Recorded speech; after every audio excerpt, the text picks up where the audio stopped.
YouTube, I'm feeling Mac-tastic. I'm feeling amazing. I'm looking how I'm feeling. How I look. You know what it is, man. I just want to get into this, man, and let y'all know, man, we got to do another one. I got a lot of things on my plate. So I'm not trying to neglect the Yukis. I love y'all. We're going to get this money rolling. Listen to the Bob Marley interview. Go ahead, like, comment, and subscribe if you feel the vibe. If you know the tribe, you know what I'm saying? I brought the V-neck out for y'all, bro. Listen, bro, I ain't wore V-neck since high school. But you know what? I was digging in my closet. Found something of age. And put that shawl-do on. Come on, let's get it cracking. Bob Marley interview, man. I love you, man. Let's get it going. Pleased to have you as a guest on Like It Is. Thank you. How did it all start? Had music always been a part of your life from when you were a little boy? Yeah, you know, growing up musical family. Grandfather, mother, uncle, sister, Pitney, everything. What part of Jamaica? St. Anne's, you know. Yeah? That's in the country. What town? A town called Rodnall. It's not well known, you know. It's a little place up in the hills, you know. Yeah. How big is your family?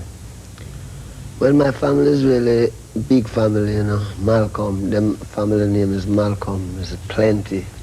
That's a good name. Yeah. When did you begin to get involved in music, really?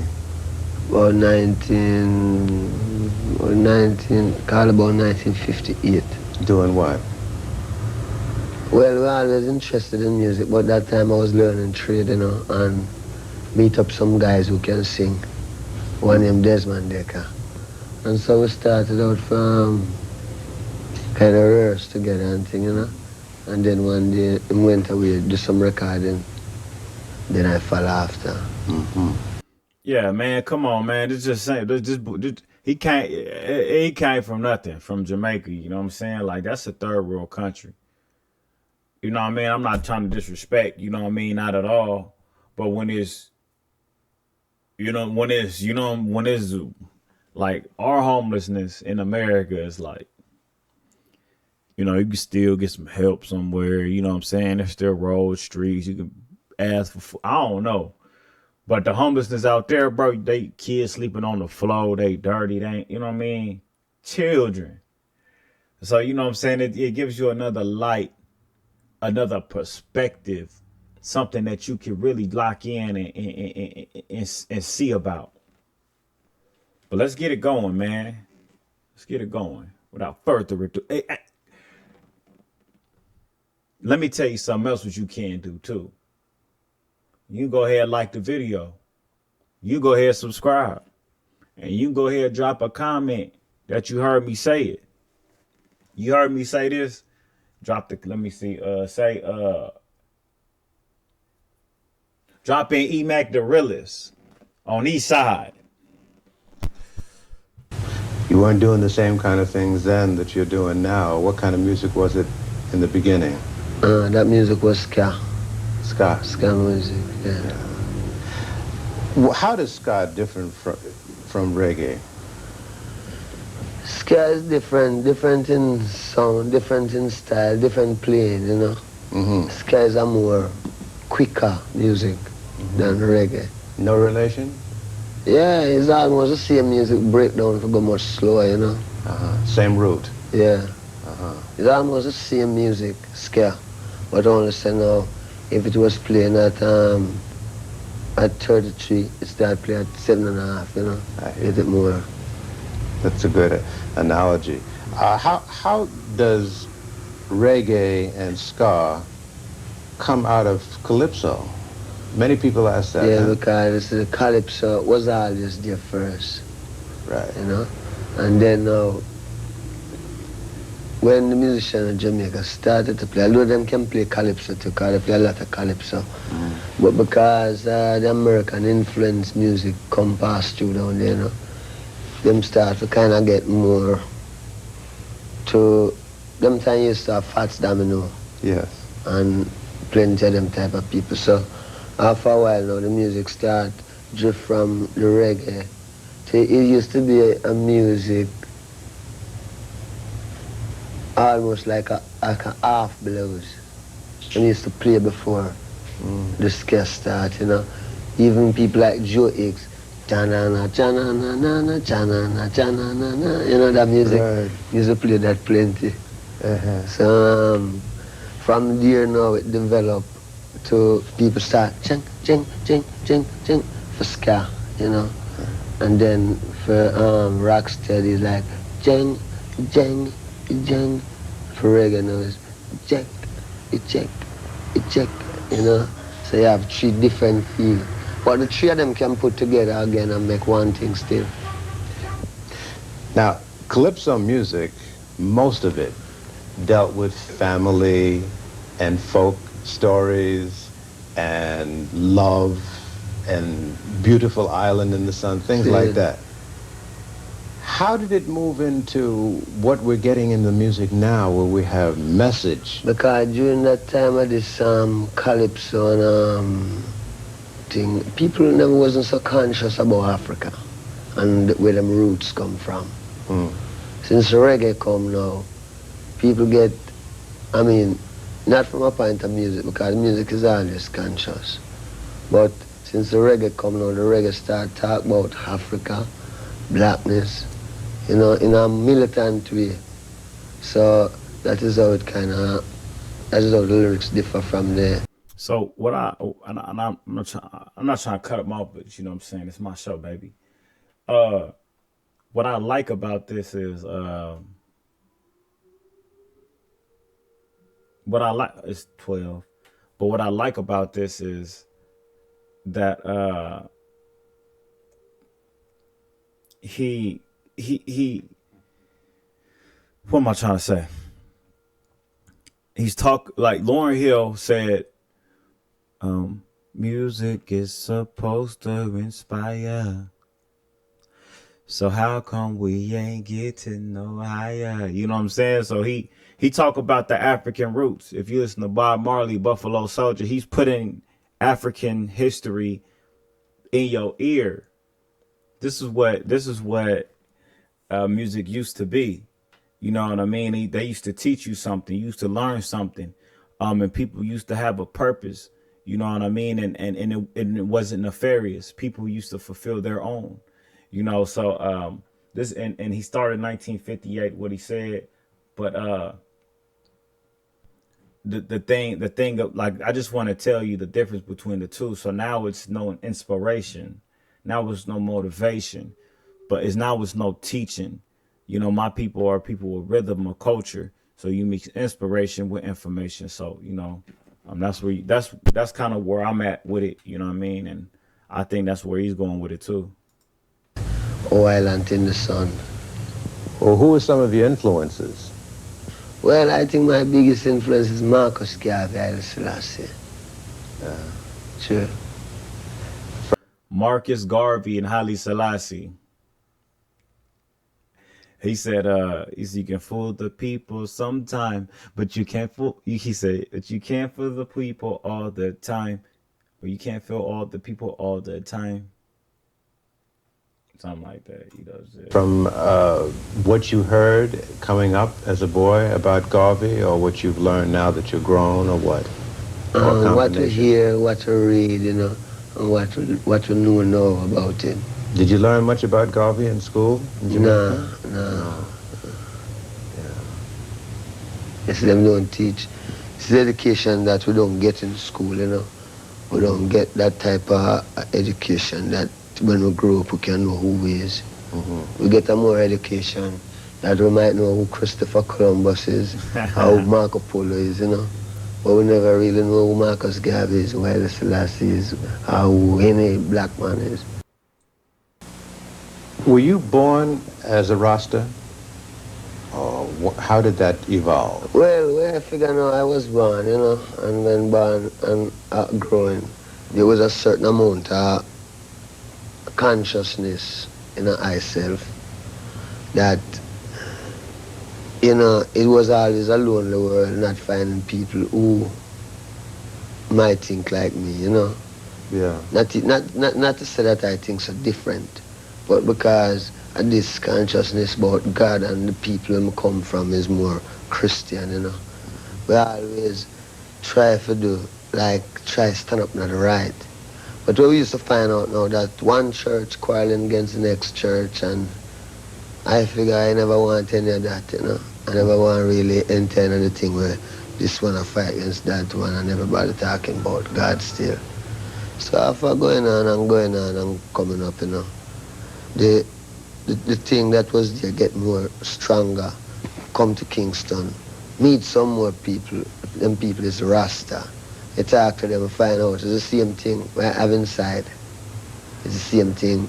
How old were you when this started to happen? This is about 17, 18, you know. I find out that the same thing where I deal with is the same thing where the Rasta man talk about. So that is how I could identify myself as a Rasta. By not changing, you know. Now, what happened when you went back home and told your family what you had found? Oh, I never have a home to go back to. No? No.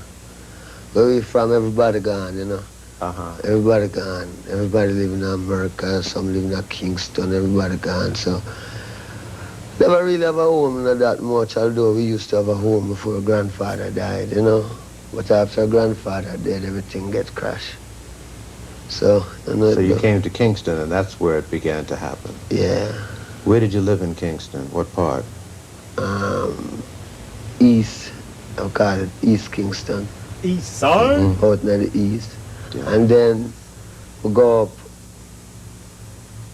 up a place named Oxford Street, you know, down to Spanish Town Road, down to then up to Trenchtown. Yes. So for a long time, things were kind of lean. Well, yes, things was kind of lean as can. It leaves to what is your expectation anyhow, do, you know.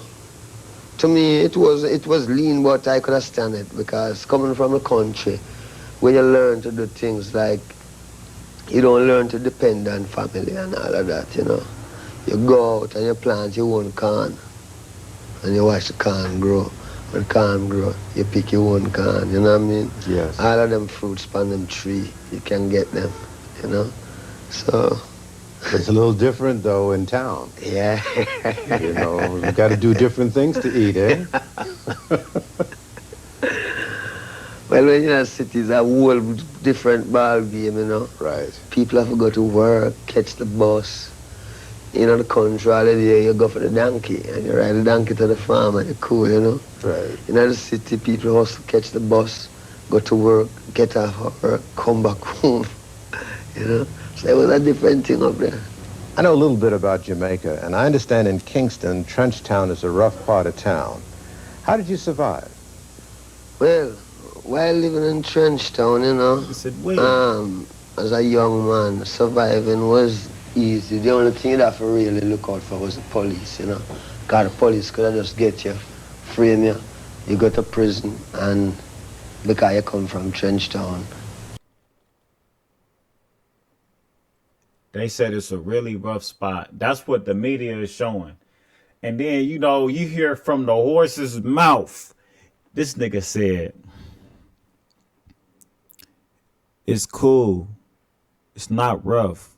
You just got to look out for the police.